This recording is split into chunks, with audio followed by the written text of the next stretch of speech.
6월 14일 유치부 예배 시작하도록 하겠습니다. 같이 예배 선언할게요. 하나님은 영이시니 예배하는 자가 영과 진리로 예배할지니라. 아멘. 자, 우리 친구들 엉덩이 벌떡 일어나서 온몸으로 하나님 찬양해요.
자, 이제 엉덩이 털썩 같이 기도하심으로 우리 예배 말씀 드릴 준비하도록 하겠습니다. 이제부터 예배 설교 전에 하는 기도는 전도사님 혼자서 할게요. 자, 두 손 모으고 마음속으로 따라해요. 하나님, 오늘도 우리를 예배 드릴 수 있도록 불러주셔서 감사합니다. 오늘도 하나님 말씀 잘 듣고 들은 그대로 믿을 수 있는 은혜를 내려주세요. 예수님의 이름으로 기도드립니다. 아멘. 자, 친구들 설교 드릴 거예요. 우리 6월에는 누구에 대해서 배우고 있죠? 바로 이 사람이죠. 야곱입니다. 우리 하나님께서 야곱이 태어나기 전부터 하나님이 야곱을 그냥 선택하셔서 하나님 나라를 이어가시겠다고 하셨어요. 그런 야곱이 그렇게 대단한 사람이었나요? 우리 야곱이 어떤 사람이었는지 지난주에 배워서 알고 있죠? 야곱 어떤 사람이었어요? 의인이었어요? 죄인이었어요? 당연히 죄인이었죠.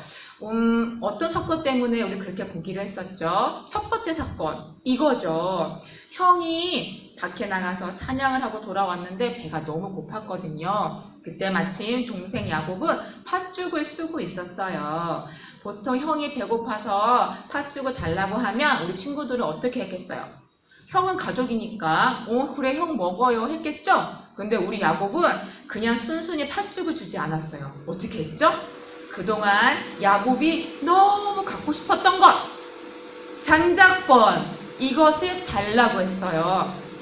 장자권은 첫째 아들이 갖는 권리입니다. 첫째 아들이 누리는 모든 것을 말해요. 이게 너무 탐이 났었나 봐요. 사실 장자들은 아버지가 가지고 있는 모든 재산의 반 이상을 가질 수 있는 권리가 있었거든요. 너무너무 욕심이 났었는지 형이 배고픈 거 이용해서 그거 달라고 한 거예요. 참, 사람이 배고픈데 그런 건 눈에 안 들어오고 자기 욕심만 챙기네요. 정말 이기적이죠. 그리고 이것보다 더한 사건이 또 있었어요. 이건 진짜 심각했죠. 뭐였죠? 바로 아버지 이삭이 나이가 많이 들어서 이제 눈도 잘 안 보이는 때가 되었어요. 거의 돌아가시기 전이었거든요. 이 당시에는 아버지가 돌아가시기 전에 큰아들에게 복을 빌어 주었어요. 그 복을 받는 자가 아버지의 재산의 절반을 가져갔지요. 그러니까 이 복을 받는 게 얼마나 중요했겠어요. 당연히 아버지 이삭은 첫째 장자인 에서에게 복을 빌어주려고 했는데 에서가 없는 틈을 타서 야곱이 어떻게 했지? 아빠한테 가서 자기가 에서인 척 했었잖아요. 아버지가 좋아하는 음식을 가지고 와서 또 여기 팔에다가는 형처럼 보이려고 부시부시 양털도 붙였지요. 형 에서가 털이 많은 사람이었거든요. 아빠한테 가서 아버지 제가 에서예요. 제가 에서예요. 저한테 복을 주세요. 이랬어요. 처음 아버지 이삭은 긴가 민가 했지만 그래도 계속 자기가 에서라고 하니까 그 말을 믿고 덜컥 야곱에게 에서에게 줘야 될 모든 복을 다 빌어주었어요. 와, 아버지까지 속여가면서 결국 장자권을 다 빼앗아 왔네요. 그러면 친구들 이런 일이 있고 나서 나중에 에서가 와서 아버지 좋았어요. 제가 준비한 맛있는 고기를 드시고 저한테 복을 빌어주세요. 이랬는데 이삭은 어떻게 했어? 아이고야, 네가 에서니? 아까 에서라고 하는 자가 와서 네 복을 다 가져갔단다. 이거 야곱이 그런 거 같아. 어떡하지? 이제 너한테 줄 복이 없구나. 에서의 마음이 불일 듯이 일어났어요. 완전 화가 났죠. 친구들이 에서였다면 동생 야곱이 좋아 보였겠어요? 아니죠? 이런 사건들 때문에 우리는 지난 시간에 야곱은 정말 완벽한 죄인이었어요 라고 배웠어요. 그럼 앞으로 이 야곱에게는 어떤 일이 일어날까요? 형으로부터 무사할까요? 오늘은 그 이야기를 들을 거예요. 에서가 너무 화가 났어요. 그래가지고 분노에 차서 말했어요. 혼잣말로 아버지 이삭이 죽을 때가 되면 내가 그날 동생 야곱도 같이 없애버릴 거야. 죽여버리겠어. 이렇게 말한 거예요. 얼마나 화가 났으면 이렇게 말했겠어요. 이제 야곱은 목숨이 위태위태해졌어요. 그런데 어머니 리브가가 그 얘기를 멀리서 듣고는 얼른 야곱한테 가서 말했죠. 야곱, 너 이대로 있다가 죽을지도 몰라. 형이 너무 화가 나서 널 죽이겠다고 지금 난리 난다. 내가 어떻게 너도 잃고 내 아들 에서도 잃겠니? 그러니 너 잠시 저 멀리 도망가 있거라. 내 오라버니인 라반의 집으로 가서 피신해 있어. 얼른 집에서 도망가! 이랬어요. 그래서 야곱은 하룻밤 사이에 엄마도 떠나고 가족도 떠나고 집도 마을도 떠나서 먼 길을 가게 되었어요. 터벅터벅 걸으면서 어쩌다 이렇게 됐을까, 내가 너무 욕심을 부렸나 후회도 했지요. 그리고 더 중요한 건 정말 무서웠어요. 지금 보세요. 야곱 혼자 있는데 야곱 주위에 누구 한 사람이라도 있나요? 건물이라도 있나요? 아무것도 없죠? 이 당시에는 아주 옛날이라서 자기가 살고 있는 집과 마을을 떠나게 되면 그 순간부터 언제 목숨을 잃을지 모르는 위험한 상황이었어요. 가다가 도적대를 만날 수도 있고 강도를 만나거나 또는 굶주린 들짐승을 만날 수도 있었죠. 그러면 그냥 잡아먹히는 거예요. 얼마나 무서웠을까? 이렇게 혼자서 한 달, 두 달을 걸어가야 했는데 진짜 무서웠겠죠? 야곱이 도망가는 길에 죽게 될까요? 너무 궁금해. 그런데 친구들, 우리 지난주 말씀 기억하고 있어요? 분명히 하나님께서 리브가, 그러니까 에서와 야곱의 어머니 리브가에게 하신 말씀이 있어요. 같이 읽어봅시다. 형이 동생을 섬길 것이다. 하나님께서 리브가에게 분명히 말씀해 주셨죠. 리브가야, 네 뱃속에는 형과 동생이 있다. 그런데 나는 형 아니고 동생을 형보다 큰 자로 만들 거야.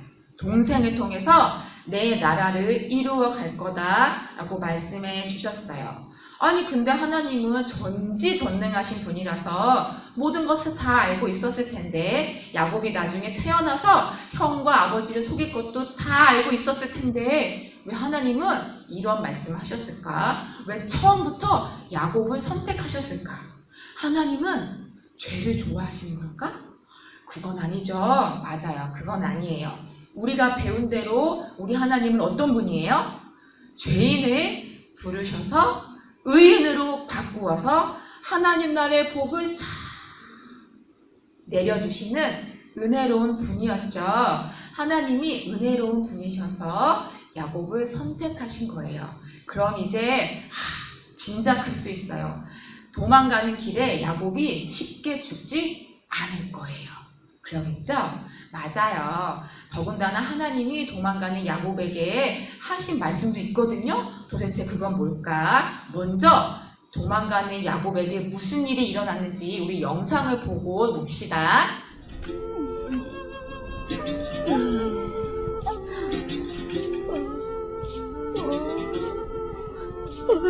추워. 배고파. 당시 광야의 밤은 매우 춥고 무서운 동물들이 다니는 위험한 곳이었어. 그러게, 왜 그런 짓을?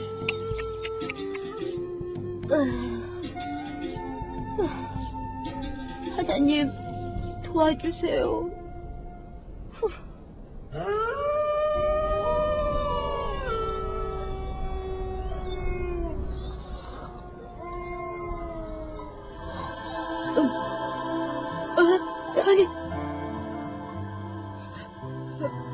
아니, 저것은... 야곱아, 주님, 제가 여기 있습니다. 내가 어디로 가든지 내가 너를 하나님은 야곱을 이끌어 지켜주실 거라고 땅으로 돌아오게 말씀하셨어.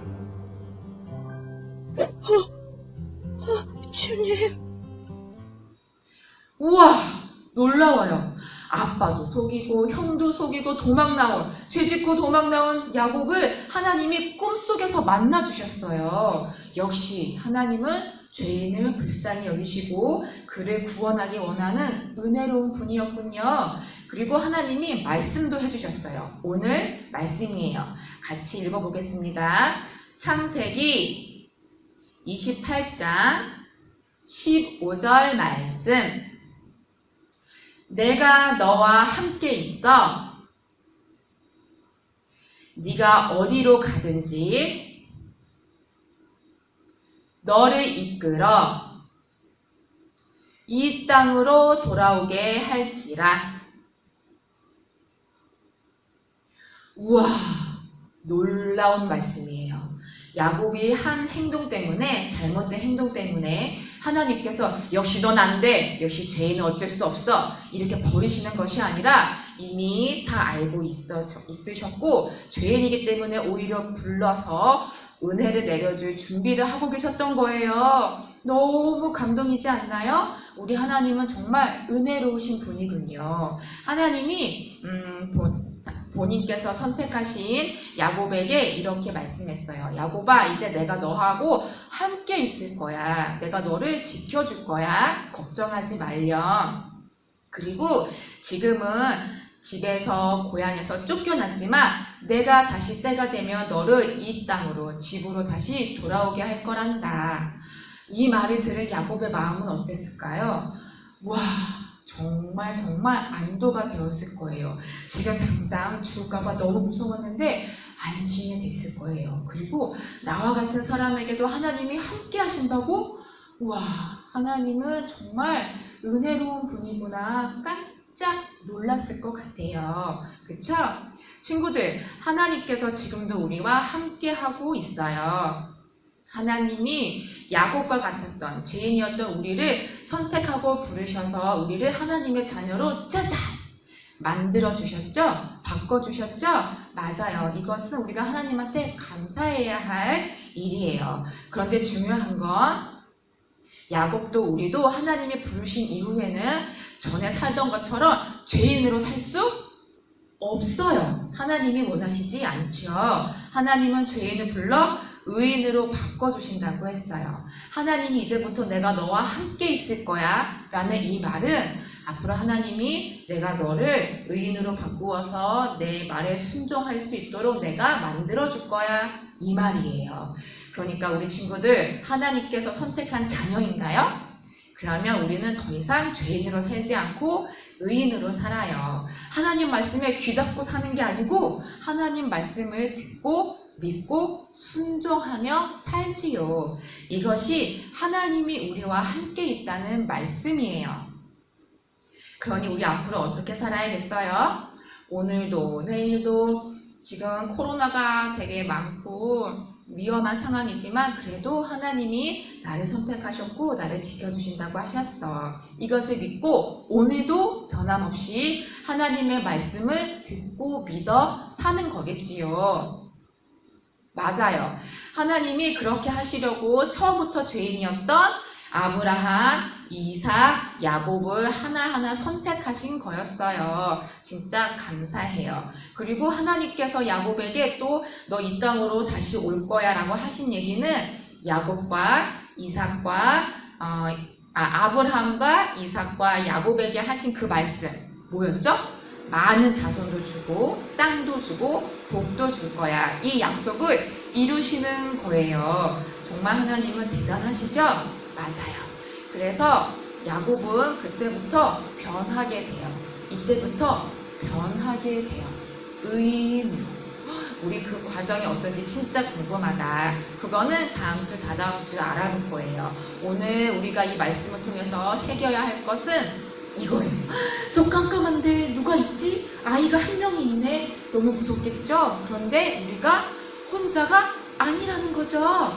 하나님께서 예수님을 보내셔서 우리와 함께하게 하셨어요.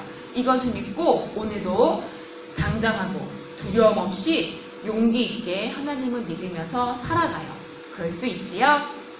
우리 모두 다 이렇게 살게 되기를 바래요. 그리고 나 혼자만 그렇게 사는 게 아니고 지금 떨어져 있지만 이 예배를 같이 드리고 있는 우리 유치부 모두에게 이런 일이 일어나길 바래요. 그래서 우리 다 함께 서로를 위해서 기도해 줄 거예요.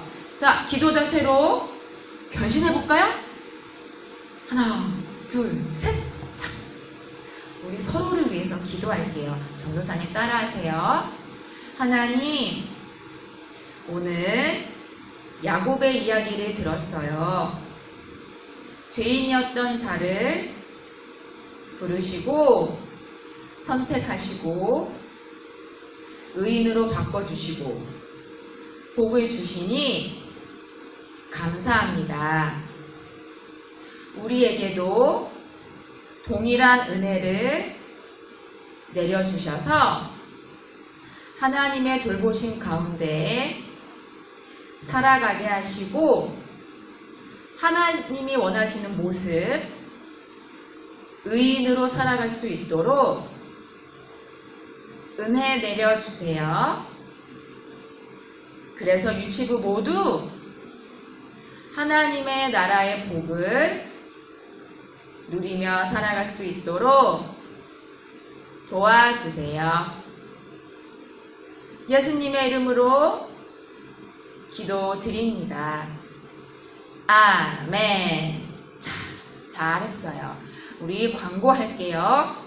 오늘부터 주기도문 하고 나면 영상이 끝나는 게 아니고 전도사님이 우편으로 전달해준 공과책을 공부하는 시간이 있어요. 그러니까 지난 시간 들었던 말씀을 복습하고 그 말씀에 관련된 어떤 것을 만드는 거예요. 그러니까 주기도문 끝난 이후에 그 영상 잘 보고 공과책 가지고 와서 열심히 듣고 만들어 보세요. 알겠지요? 그리고 이번 주에도 우리에게 안부를 물어오는 친구가 있었어요. 누군지 만나볼까요?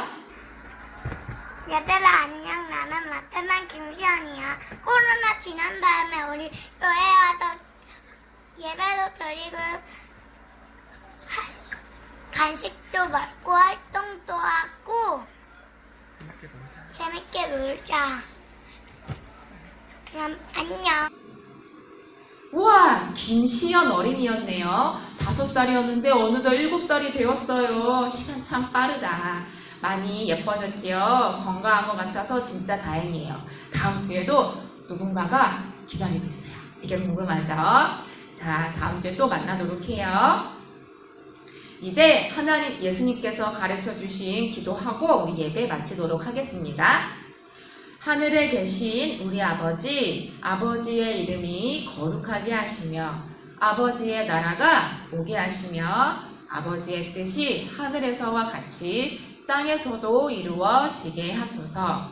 오늘 우리에게 일용할 양식을 주시고 우리가 우리에게 잘못한 사람을 용서하여 준 것 같이 우리 죄를 용서하여 주시고 우리를 시험에 빠지지 않게 하시고 악에서 구하소서.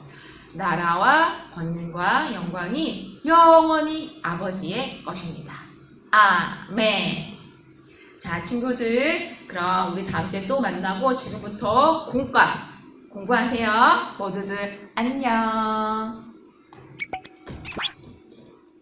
3주차 다른 사람을 위해 기도해요는 우리가 다른 사람을 위해 기도해야 함을 알고 이것을 실천할 수 있도록 가르쳐 주시면 됩니다. 기도는 무엇일까요? 기도는 하나님과 이야기하는 거예요. 하나님은 우리와 모든 일을 이야기하고 싶어 하세요. 빌립보서 4장 6절은 이렇게 말씀하고 있어요. 아무것도 염려하지 말고 다만 모든 일에 기도와 간구로 너희 구할 것을 감사함으로 하나님께 아뢰라. 우리가 모든 것을 이야기할 수 있는 것은 바로 우리가 하나님의 자녀이기 때문이에요. 그럼 여러분은 하나님과 무슨 이야기를 하나요? 이 시간 우리가 하나님과 어떤 기도를 하는지 돌아가며 말해볼까요? 적을 수 있는 친구들은 직접 연필로 적어보세요. 나를 위해 어떤 기도 제목을 가지고 이야기하는지 또는 친구나 가족을 위해 어떤 기도 제목으로 이야기하는지를 소개해요.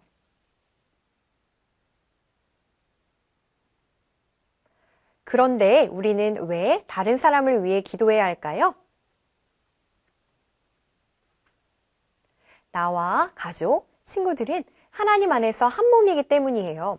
친구가 아프면 함께 아파하고 또 친구가 기뻐하면 함께 기뻐할 줄 아는 것은 하나님께서 우리에게 맡기신 중요한 일이에요. 또한 하나님께서는 하나님의 자녀인 우리의 기도를 통해 다른 사람에게 힘을 주거나 위로하거나 돕는 등의 일을 하시기를 원하세요. 다른 사람의 마음을 돌아보지 않는다면 기도할 수 없겠죠? 마태복음 5장 7절에 이렇게 말씀하고 있어요. 긍휼히 여기는 자는 복이 있나니 그들이 긍휼히 여김을 받을 것이며 하나님께서는 우리에게 다른 사람의 마음을 돌아보라고 말씀하신 거예요. 다른 사람의 마음을 돌아보아 돕기도 하고 기도도 한다면 우리를 돌보아 주신다는 약속의 말씀이에요. 우리가 다른 사람을 돌보고 또 기도하기에 앞서 예수님께서 우리를 위해 지금도 쉬지 않고 기도하신다는 사실을 알고 있나요?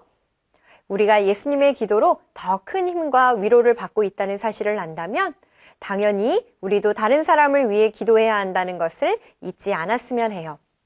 친구를 위해 기도해요 라고 외치고 마무리할까요?